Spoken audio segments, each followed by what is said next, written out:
Well, hello, Freight Nation.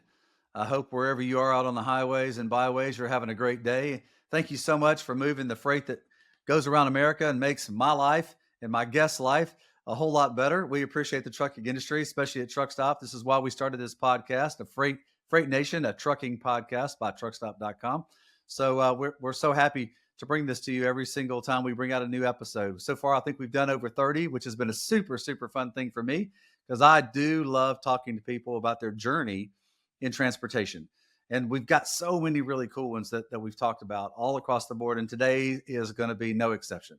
It's going to be somebody who started in one way in their life and went a different way, sort of. Still dealing, because we all deal with people. So it's going to be a great Freight Nation episode today. So thanks for joining us. Thanks for watching and thanks for listening. We know you get a lot of opportunities to choose to do with your time. And the fact that you give this to us means a lot to us. And this is why we continue to do Freight Nation. So joining me today is the founder and president of Next Generation in Trucking Association, Miss Lindsey Trent. Lindsay, thank you so much for joining us on Freight Nation. Hey, Brent, thank you for having me. Well, I had to look down a second because I wanted to make sure I got the name of the association correct. So, we're going to talk all today about Lindsay and what they do, what Next Generation does for helping those that want to find a career inside of trucking and transportation, how they would really go about doing that, because it's not always that easy. I know there's not a lot of barriers to it inside of transportation, but it's often hard sometimes to find out where you might fit. And so Lindsay's group does a great job in doing that. And it's something that obviously, as I said, when I said founder, that means she was the part of the group that started this. And so we're going to find out all today a little bit about Next Gen and what goes on with them. But before we do that, as we always do at Freight Nation, we want to know a little bit about the person. So Lindsay, you've had I love your story. So you've had sort of a very unique beginning into where you are in your career and how you ended up in transportation. This is a lot of the reason why we do Freight Nation, because so many people come from some way other place. I know I did, to end up. I was in fashion merchandising, believe it or not, before I got to transportation. A lot of transportation that segment, but I was making the clothes that people wear, and now here I am in logistics and transportation. So, Lindsay, tell us a little bit about kind of where you started out, and then kind of that journey along to how you got to where you are with Next Gen. I have a sales background. So I went to college selling and sales management, got out of college and did sales. And then, as we just kind of talked about a little earlier, then I went to seminary school and thought I was going to work at a church forever. And I did work at a church for 5 years and it was great.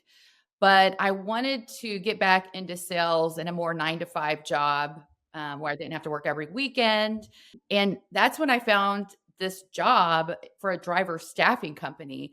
I literally knew nothing about the trucking industry, about drivers. Somebody had just told me, hey, there's a huge driver turnover. And that was very interesting to me. But I got the job and I really started falling in love with the industry at that time. It was fun for me to be able to, one day I'd go to a granite facility where there's these huge slabs of granite. The next day I'd go to a food distributor. And then the next day I'd go to a trucking company that hauled car parts. And so just being a part of every industry is trucking. I mean, because you have to transport all the goods. Plus the people. The people in trucking are down to earth. They're wonderful people. And for the most part, they're all passionate about what they do. And so with that part of my job, I was like every day we talked about the driver shortage, the workforce that's aging, young people not getting into the industry. They don't know about the jobs in trucking. And then 6 years later, I went to work for Ryder. And Ryder, we had the same problems, but also with diesel mechanics. We needed more diesel mechanics. We had, all the time, hey, this technician's worked here for 40 years and he's retiring. But what are we doing to get more people into the workforce? Yeah, most people don't know that we have a truck driver shortage. A lot of people know that, but they don't realize we have a mechanic shortage. We have a dock worker shortage. We have shortages across the board inside of transportation. That's right. And the jobs pay well. And the jobs also take you to a career path where you can grow, own your own business, you can be a manager. So, with that being said, I helped a community college start their CDL program during that time. I helped a high school start their diesel mechanic program. I serve on the board of the Kentucky Trucking Association. And so just got very involved in what I was doing for my career and my job, but also what are we doing to develop our future workforce? And after having probably 1 million conversations, it was, hey, okay, we talk about the problem, but what are we doing to solve the problem? Don't jump into next gen yet, because I want you to talk about next gen. So I want to back up just a second. Okay. So this is what I love about the Freight Nation people that have on is like, okay, that little pathway looks like this. Okay. So it's like, I love the fact that you started out in sales or you started out in college and then you had you went to seminary. All right. So most people don't know that people that work at churches don't just work 1 day a week. All right. So there's a lot more that goes on. It's a little bit like logistics. Okay. It's a little bit like logistics. So I'm gonna make a little parallel here. All right, when you work in logistics, everybody knows that's 24/7, right? So moving freight is a 24/7 job. Just drive up and down the highways. People see trucks moving all the time. And docks in many places are open 24/7 because it's at a manufacturing facility. Working at a church is the same way. It's like a 24/7 job. So you kind of went from parallel shift from one aspect to another. But you said you did say something that I thought was unique. You said you needed a little bit more balance in your life because you got married and you became a mom, and the things that you're trying to balance out in your life were very important to you. Talk a little bit about that, and then we can jump into next gen. Yeah. So I worked 6 days a week and I had young kids. And at a church, you don't make very much money. So it was, hey, do I continue to, work at this pace with my kids and feel like I was at the church all the time? Or do I take a step back, get back into sales that I love because I love people and move church to more of a volunteering role. And that's what I did and got into the trucking industry that way. But my job with the church was all about people and making connections and supporting volunteers. And so I feel like that also prepared me for this industry and what we're doing now and serving people. You talked about, and I agree with you 100%. So you talked about being in sales. So you also talked about you've used these couple of words a couple of times: problem solver. So salespeople are problem solvers, and so you moved forward where you worked where you had experience. I thought this was really cool. So you talked about when you worked for Ryder doing a certain couple things where you learned that there's not just a driver shortage, there's a mechanic shortage, and then we even did have had some experience with a community college and then a high school. How did that come about? Because that's unique too. Yeah, so, in Louisville, they have an academies model, and they were starting a diesel mechanic program at a specific high school. This high school already had a heavy equipment operating program. This is a 4-year program. You start as a freshman, and all of your classes, even your math class, it focuses on math and mechanics and how every class that you take focuses on your pathway and what you're learning. It's called the academies model. And so that's what we have here in Louisville. And when they wanted to start a diesel mechanic program, we got together the industry in the area with the dealers and trucking companies, and we helped them start their program. Today, it's an amazing program. We actually did the ribbon cutting on the Wednesday when the world shut down for COVID on Thursday. No way. Yeah, Great timing. great timing. We got we got in just in time. But the program has been really successful, and the fun thing about it is walking with the students and learning about them as a freshman and continuing with them each year as they develop and grow into their career and their path in life, and they're serious about what they want to do. Well, that's cool. So, Freight Nation, this is a good quick takeaway. So, if you're whatever city that you're in, if you have a son or a daughter that's interested in a career, look for sort of like vocational type schools that they can go to that are going to train them in exactly what they're going to go forward in. Look, I'm all for people that want to go to universities, but those are generalistic degrees. Typically, if you look back over the pantheon of time, most people, most young adults would line up under somebody who's a master at something, and they would learn from them, but they would learn specifically about what's in that trade or what's in that business. And so it happened all the time. It's interesting how we've gone from being specific in something to being general in this educational aspect. And then you go to work for somebody and then they have to retrain you. So super great. And I have a son, Lindsay, that's just graduated high school, and he's going into one of those trade schools. He's going to figure out whether he wants to be a plumber, HVAC guy, electrician, or a or what's the fourth one? Anyway, there's a fourth one, but he looks like he's going to probably be an electrician.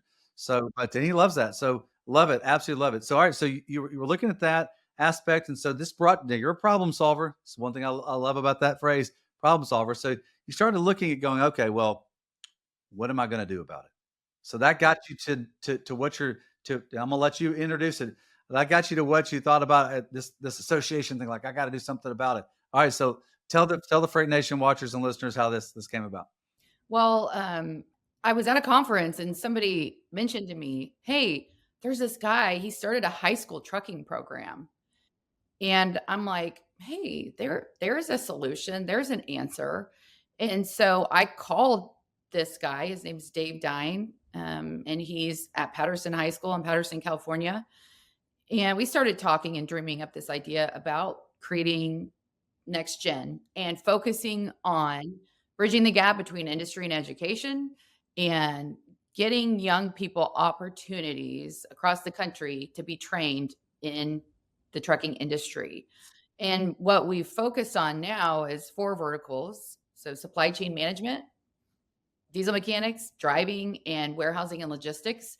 And we're helping schools start those programs and get young people interested in careers and just educating them about careers in the trucking industry. Interestingly, from 2022 to 23, there was a 16% increase in skilled trades training. So students aren't going to they're not going to college, four-year college. They're going to community college to get a skilled trade. And so right now is the time. We've got to be in there as an industry influencing educators, influencing students and saying, "We want you in our industry. We have a great industry." And that's what we did. So I'm a trucking person. I got thrown into education and workforce and just learning about all the opportunities that we have as an industry to work in our own communities, our backyard, to have influence on young people. And it's amazing. It's so fun every day to hear stories and just connect with young people and follow their hopes and dreams. And I feel like with careers in trucking, we can really do that and develop people and help them get on to the right path of success. I love it. You've had a heart for people since the beginning, is what it sounds like, and for their betterment. And so that's a fantastic thing. So, all right, so all right, I want to shift into you've developed your association or you've established your association. And my guess is it was so super easy and everything was just rainbows and as they say on Barney, lollipops and fairy tales, and it was just so easy. Yeah, probably not. So, all right. So and I want so Freight Nation, I love to talk about business owners. And so an association is an association, but in a sense, it operates like a business because it has to have revenue that comes in. It has to have growth, a growth model to it, and those sort of things. So Lindsay, talk to the Freight Nation watchers and listeners a little bit about like specifically what's it like to establish your own business and some of the challenges and the good parts and the challenging parts, but also then shift a little bit. What's it like to how different is it when you start an association? So I'll talk business and then association. In terms of business, we walk the fine line of we have to get members to support the mission and to support us financially with what we're doing. And we have to work on the mission.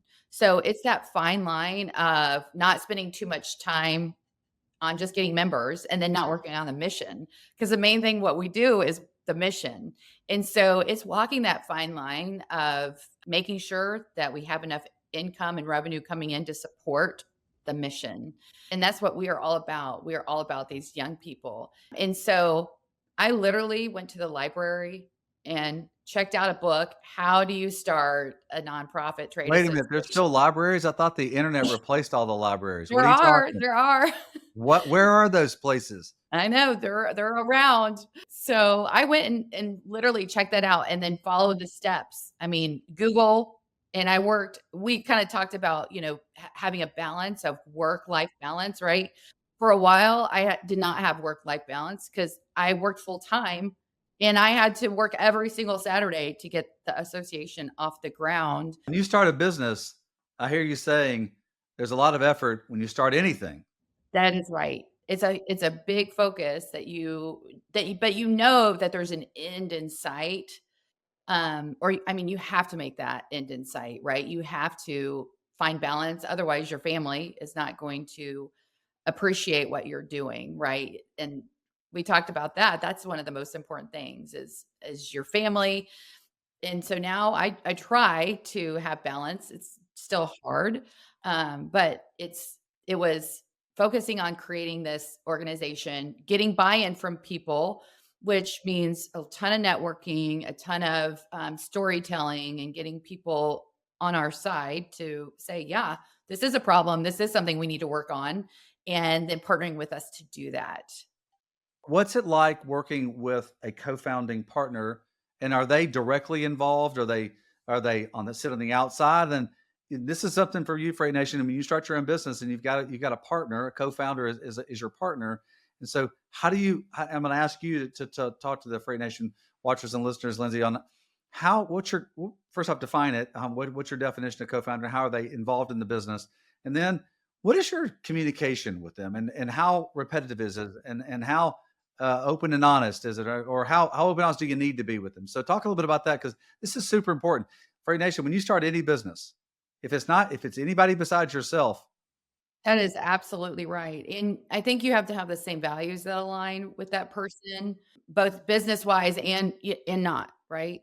And you have to have a ton of communication, and so Dave, he's the co-founder. He's a high school teacher, so he just finished his 7th year teaching this high school CDL program, and he is just as passionate about this mission and getting it out to schools across the country.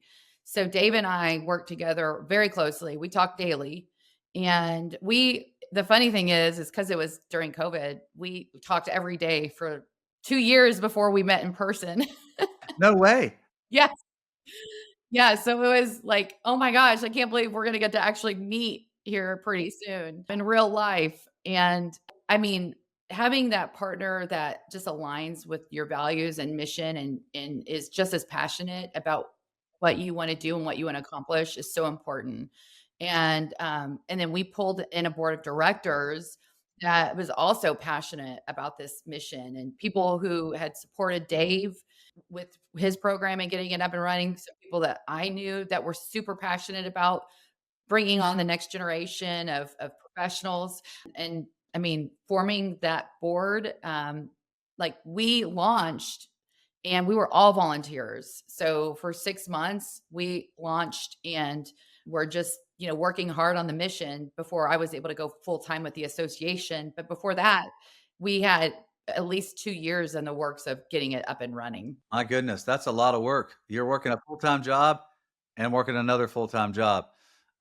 That's so Freight Nation. The reason, Lindsay, thank you for explaining that because any time you start anything, Freight Nation, it takes a tremendous amount of your effort, your focus, and most importantly, your determination, or some people call it grit these days. I just like to call it determination because, as my dad used to say to me, you can't beat a person that won't give up. One thing I love about people that start associations, Lindsay, is that they typically are so passionate about it. They're just not going to give up. It's not going to give up. Do you feel like that's something that you and Dave, that's something like you're not giving up on this no matter what? Oh, absolutely. And I think that aligns really closely with the sales mindset too. You're going to get a ton of no's and you just have to move on, right? Not everybody's going to be a great fit for what you're trying to do. I had conversations with, a trucking company owner and he's like, "Hey, I need 30 drivers tomorrow."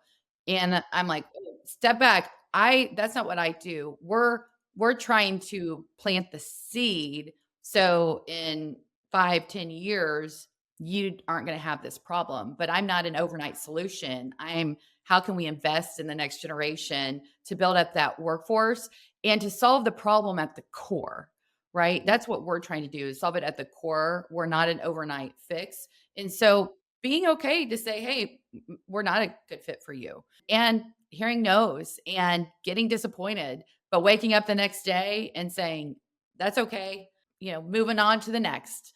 I had a former boss that really taught me that. He just would look at me and he'd say, next, because you can't dwell on that. You have to just move on. And then hopefully around the corner, you never know who's going to be your best supporter. And likely it could be somebody who you almost wrote off, right? You're like, oh, they're not going to support what I'm doing. And then that person tends to be an amazing supporter. So it's just really having that determination, grit, and not getting down in the weeds when you get the no's. Yeah, no doubt. Freight Nation, here's one way to look at it. All right, is this is something I was taught in sales. You can lose the battle because you can't win every battle. Just don't lose the war. All right, so you got to make sure you win the war, but you can lose a battle. It's okay to lose a battle, and sales happens all the time. All right, so Lindsay, let's transition into next gen and just in general, the focus, the mission of next gen and the opportunities that are out there in the market. So not just that next gen brings forward, but the opportunities in this industry. So because we love for Freight Nation to be educational. Okay, that's part of the purpose of it, not just tell the story, but the purpose of it.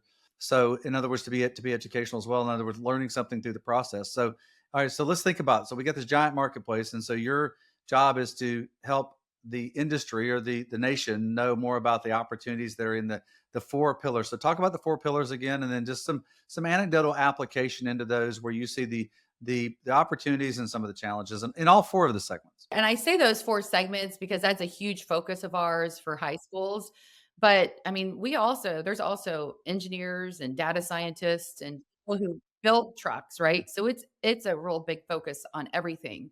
But what we've learned is that there's this whole area of education called career technical education. And every industry is involved in it, right? Construction and cosmetology and welding and woodworking. Well, the trucking industry has got to be in career technical education as well.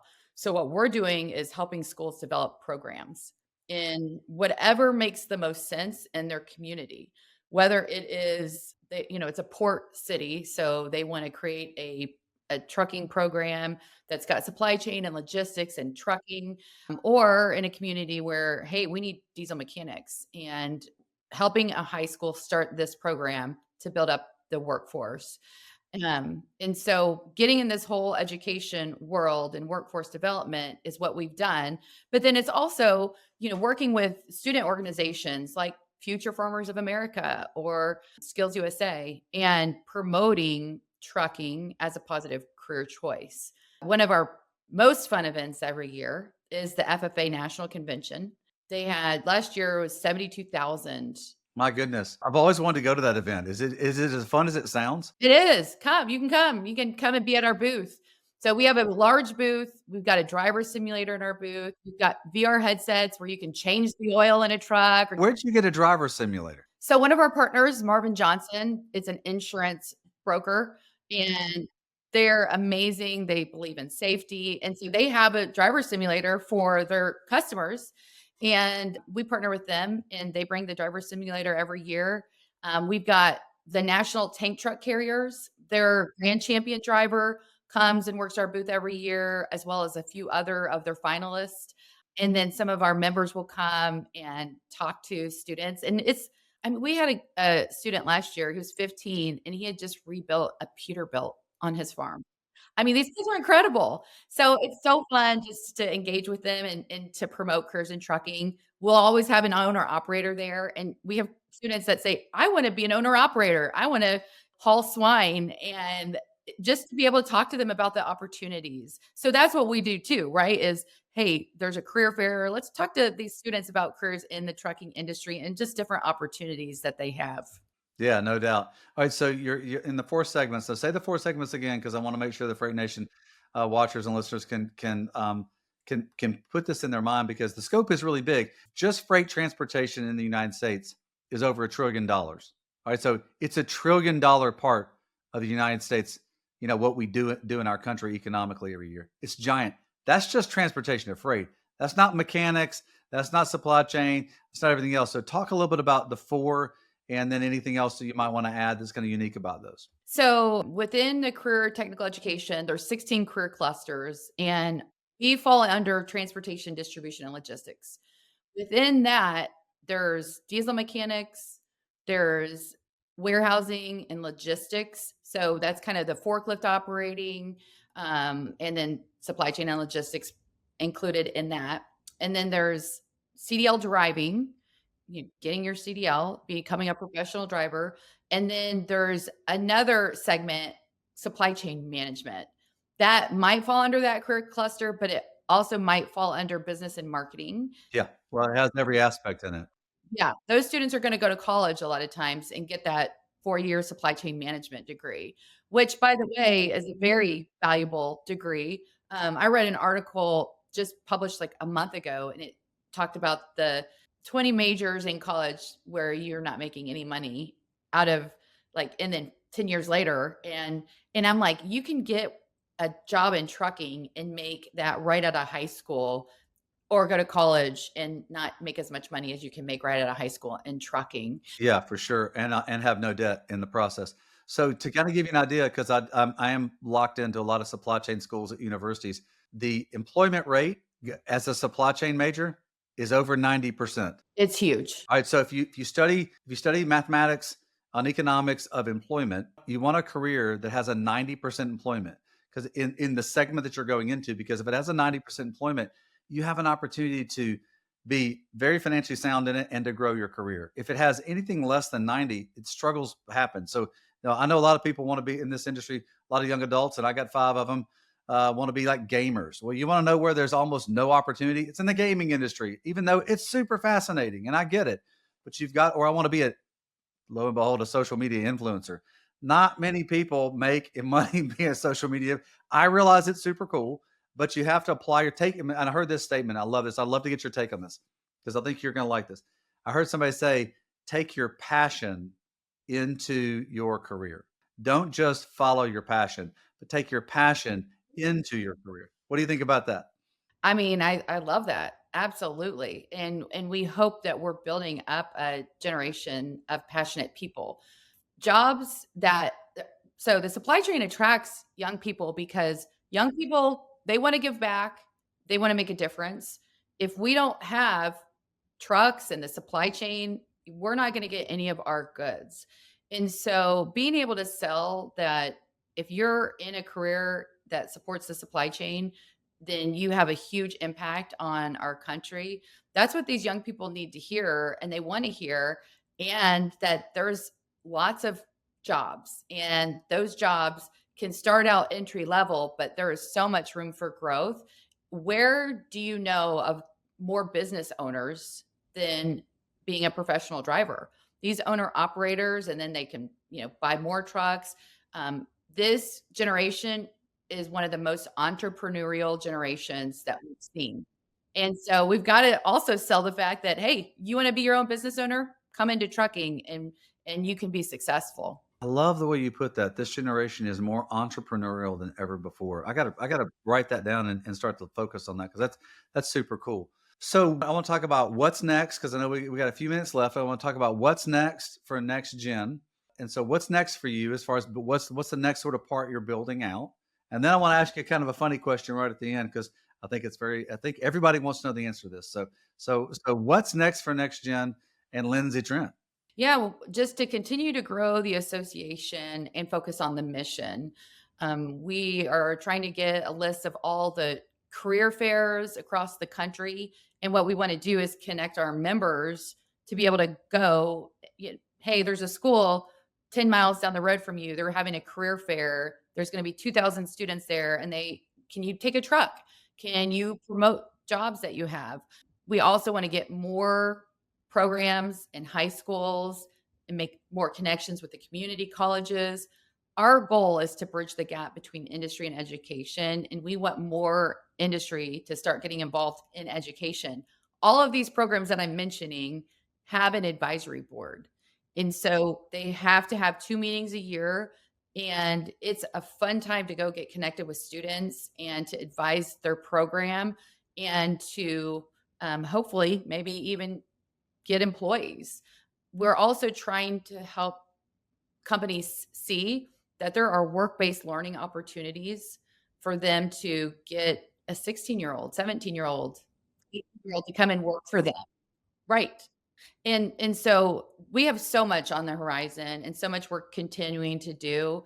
It's fun. I love waking up every day and meeting with schools and meeting with companies and trying to help them get involved in workforce development. And really, it's about creating your workforce, investing in them and educating them to be that employee you want them to be. And how can you build that workforce? And I really think we need to start getting these young people interested in our careers. Let's not let them go and be a welder or an HVAC worker. Let's introduce them to trucking and let's get them on a career path in our industry, and start them young. Right? Let's get their attention while they're young. Yeah, no doubt. I love that. That's so let me ask you, so associations a lot of times work with other associations. Are you guys connected to any other associations in the industry? We are. So we're connected with all of the state associations, PCA, ATA, NTTC, Women in Trucking. We are very involved with a lot of different associations. I'm passionate. I've served on the board of the Kentucky Trucking Association for 7 years. And I just think associations, we care about our communities. We want to make things better. And so we're very involved in a lot of associations, as well as like education, Association of Career Technical Education, American School Counselors Association. We have a presence and a booth and speak at all of these conferences to promote trucking. Because if you're a school counselor, you need to know and be educated about the jobs that you're educating your students about. So we make sure to have a presence at all of these conferences and have all these conversations so that when a school counselor is talking to a student, they can talk to them about the trucking industry and opportunities. Yeah, fantastic. So I love your mission. I love what you're doing in this, and I really appreciate your coming on today and then opening up the mind of this industry because a lot of times the main carrier that works that's a truck stop customer is a small owner operator, 1 to 2 trucks. But those things change. Sometimes they decide they don't want to continue to follow that career, and then what's next for them. And so knowing that they have an association they can go to for options is super important. So thank you so much for bringing this great opportunity and just opening up the minds today of this industry to what the opportunities are out there. So all right, so I had a very important question. So how do you actually say the name of the city that you live in? Can you give me all the ways that it's said? Well, it's one of those things if you start thinking about it, I'm like, wait, am I saying it right? So Louisville, Louisville, Louisville? Louisville. Louisville. You got not Louisville, because that's in Mississippi. It's where my grandmother was born, believe it or not. So I love it. I love the t-shirts when you go up into Kentucky. It says it's got like 7 different ways you say it. Louisville, Louisville, Louisville, Louisville. So I just thought it'd be funny for us to actually try to actually pronounce it. But no, what a great city. Get to go there every year for the Mid America Trucking Show. We love it. I've been going there since '98. The only years I didn't go was when they didn't have the show, when the Ah, pandemic shut it down. So such a fun I show. It's love one of it. our favorites Absolutely too. love it. Well, hey, thank you again for coming on, Freight Nation. Thank you again for continuing to be a siren for the message out there that there's great opportunity inside of transportation for those that want to take that opportunity. Some would say that's an unconventional path. I'd say it's a conventional path. It's just another opportunity for people to grow their life and something that they want to do, their work that's meaningful. Yeah, and that matters. Yeah, so yeah, work that matters, absolutely. So that's one of the best things about my job. I love it. I wake up every day knowing, man, I'm out there helping some people today, and that in the end is really what makes me feel so passionate about what I do. So, Lindsay, thank you so much for coming on Freight Nation today. Really appreciate you being a part of it. Brent, thank you for having me. Oh man, you're welcome anytime. All right, Freight Nation. I hope you took a lot of takeaways from this. That there continues to be growing opportunity inside of transportation for you and your career, and so pay attention. Reach out to the Next Gen and Trucking Association and Lindsay. I know that they can help you. And as we like to say, we like to close with Freight Nation every time. Don't forget, to work hard, to be kind, and to stay humble. All right, Freight Nation, that's a wrap. We'll see you on the next one. Thanks a lot for watching and listening. On behalf of the Truckstop team, thanks for listening to this episode of Freight Nation. To find out more about the show, head to truckstop.com/podcast. If you enjoyed this episode, make sure you hit subscribe so you don't miss any future episodes. Until then, keep on trucking and exploring the open roads with Freight Nation, a trucking podcast.